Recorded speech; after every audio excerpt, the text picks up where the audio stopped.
Hello everyone and welcome back to another LEGO video. Today we're taking a look at the new 2022 LEGO Harry Potter Advent Calendar. This is set 76404 with 334 pieces, ages 7+. It is part of the yearly Advent calendars that LEGO puts out for, generally the themes are Star Wars, Harry Potter, LEGO City. They do a Friends, they're doing a Marvel. I think I did a Marvel last year.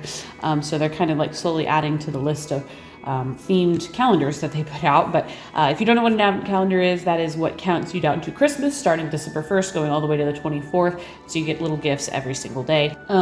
This year they were more expensive than normal at $45 a piece, which was kind of annoying. But as you can tell, you might be able to see for this price sticker, I got mine for $20 at an Amazon return store. The box is a little bit dented up, which is probably part of the reason why, but you know what? I don't care.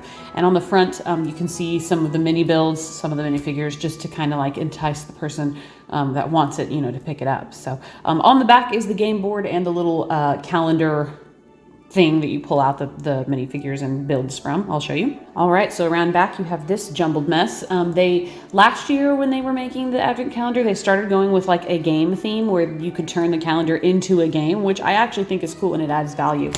This year they went all out with it, and the biggest thing to note between last year and this year's calendars is the fact that this one is not themed Christmas whatsoever. It is its own individual standalone thing, which is kind of a bummer. Personally, I like when there's special Christmas theme because then you get like exclusive minifigures that they might not make otherwise. But nonetheless, you always do get exclusive minifigures in the Advent calendars, which makes it worth picking up in my opinion. But as you can tell, there is a lot because that base is just covered because it's also a game board. And then up here is the calendar section where you just find the day and pull it off. And on the inside, there is a little instructions for the builds.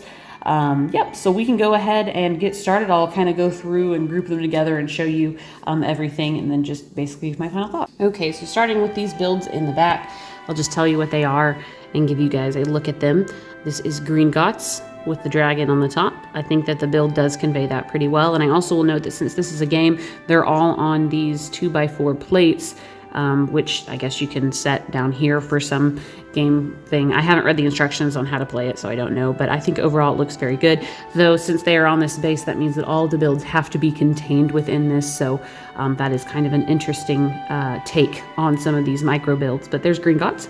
This is a relatively simple build, but I think it conveys pretty well. This is the Hall of Memories from Order of the Phoenix in the Ministry of Magic. So those are supposed to be the little globes, the Hall of Prophecy, not the Hall of Memory, the Hall of Prophecy. So I really like this one because of that exclusive Harry Potter piece. This is the Goblet of Fire. Super, super cool. I really like this build a lot. Here is the lake from the Prisoner of Azkaban with two tiny Dementors, which I think is actually really, really cool. This is the lake section, and Sirius would be here. The Dementors are coming to suck out his soul. So that's a really cheery, happy thing to have for Christmas Advent calendar. Here are some Quidditch rings, which they did the colors as Gryffindor versus Slytherin. Unsurprising. Would have been cool if they gave you some tiles so you could do Hufflepuff versus Ravenclaw or what have you and let you decide your own. But nonetheless, doesn't look too bad at all. Here is the pensive that we see in the later movies that holds memories. It does bother me a little bit that it is so large because compared to the Goblet of Fire, this thing is massive, and it's also very simple. I feel like it's a little bit of a cheap build because it is so simple. But it does convey what it is, I think, okay-ish. I mean, we've seen better pensive builds, in my opinion. All right, moving on to the next set of builds. This one threw me for a loop. I actually had to look up this one because I didn't quite get what it was. But this is supposed to be Ollivander's Wand Shop, which seeing now after knowing makes sense. Those tubes are supposed to be the windows. This one was really hard for me to build for some reason. It was kind of confusing, the instructions.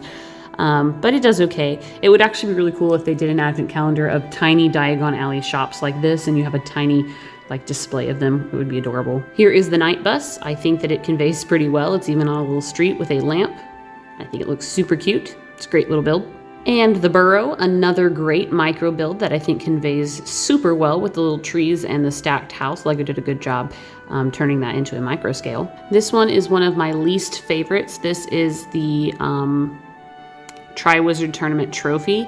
And I really don't like it. I do not like the way they did the arms. I think we've also gotten this before in another advent calendar. Just not a big fan. I just don't like it. And here we have the Hogwarts Express. Again, I think this is another great one that conveys well into a micro build. Sorry for the tiny hairs. They've been stuck. But I do like that it has a tiny background to it. And then we get the little engine. I think it portrays well. All right, some of the last micro builds. I could not tell you what this one is. I had it looked up and I completely forgot what it was, but I mean, it's cool looking, but good Lord, I couldn't tell you what it is. So I'm gonna have to put it on the screen here. I do like the little micro people though that you get, the micro Lego minifigures. It's always nice to get those. But yeah, so there's that. Here is the Chamber of Secrets. Again, I think another great little micro build that conveys super well. You know exactly what it is. I love the open studs for the eyes. That's supposed to be Salazar Slytherin's statue head. It's hilarious. I love it.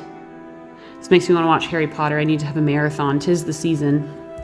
This one is the Whomping Willow with the Ford Anglia, and again, another fantastic little micro build. So fun. These would just be really cute to set out, honestly, because some of them convey so well, in my opinion. I really like this, and the tiny car is perfect. Super cute. And then this is another one I don't like very much. This is supposed to be Hagrid's motor car with the sidecar, and it's going over like the little London rooftops. I just don't like it very much. I don't think it conveys super well, especially if you hold it from this side. Just looks a little bit funny. But nonetheless, there it is. All right, and then of course the best part of the advent calendars is the minifigures you get, starting off with the super duper exclusive Harry Potter. Just kidding, he's 1 in a million. He is nothing special. They just feel like they have to include Harry Potter in every Harry Potter set, which I mean does make sense, but I felt like they maybe could have given him an exclusive something another, who knows. But he is on this base plate again because he's part of the game. And we've seen him 100 million billion times. Next up, we have a really cool Tonks. I really like her outfit, and she is different from the Tonks in Grimmauld Place. And this one, she has a duck face. The one in Grimmauld Place, she has a pig face and different hair. So I've changed it to the duck face because I think it looks so cool. But there's her normal expression.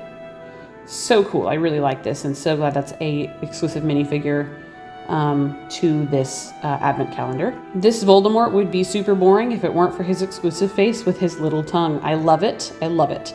His actual torso too, I think, is a little bit unique. No printing on the skirt, which is disappointing, but this looks to be episode year 4 Voldemort with the dark robes, right when he gets his actual body. That tongue is awesome. I think he looks great. So is this one a game piece or a minifigure? I've grouped it with the minifigures because Slughorn literally appears as a couch at one point. And I think it's hilarious, and he has a minifigure head.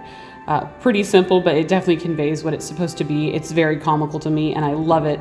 I think it's adorable. Here we have an exclusive Neville, which is nice. I mean, it's kind of Neville's in his, you know, normal outfit from the Deathly Hallows is unique, I gotta say. I like the printing on the undershirt with the sweater. I think it looks really nice, and he does come with the Sword of Gryffindor.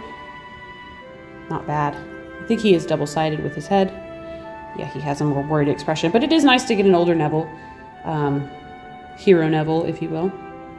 Not bad. Here we get Snape, and I honestly haven't looked if he is any different from any other Snape, but I was disappointed to get him because they never changed the way Snape looks. He always looks very boring to me, though that is quite an angry grimace. And he has a more perplexed face on the back. Pretty sure that this is a repeat minifigure from somewhere. I'll have to look it up and confirm. And then we have Moaning Myrtle, which was kind of an interesting input. You know, we got Moaning Myrtle in the CMF, I think the second CMF wave, and she's blue. This time she's gray. So they've kind of changed up some of the ghost colors, but she looks really good nonetheless. I like that she has that tiny tear. Overall looks pretty good. Then we have Sirius Black, and this is a unique Sirius Black in his like little sweater, though he is holding an Azkaban tag, which doesn't make sense. That should go with the prisoner Sirius Black. But he looks good. I mean, nothing to write home about. I do like that he comes with a new outfit. And the last one's a little bit of a cheat. They gave us a head wig and a dreidel. This is supposed to be the top that you spin to play the game.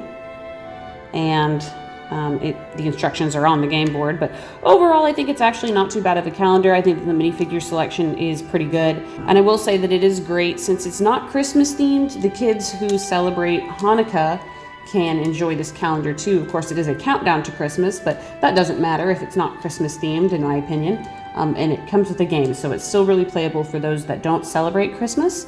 And you get some really fun mini builds, which you can kind of display on a shelf if you'd like, or if you're like me, I literally build them for this review and then I bag them up separately. So by advent calendar year and never look at them again, though I do take the minifigures out. So anyways, I do think that overall the little mini builds are mostly impressive. It's interesting to me that they stuck them on the little base plates that they did so that they would fit this game board, but I do like the aspect of that. It gives it the calendar more playability and more value in that way. So anyways, guys, I hope you enjoyed my video. Let me know what you think in the comments below, and until next time, I will see you guys later.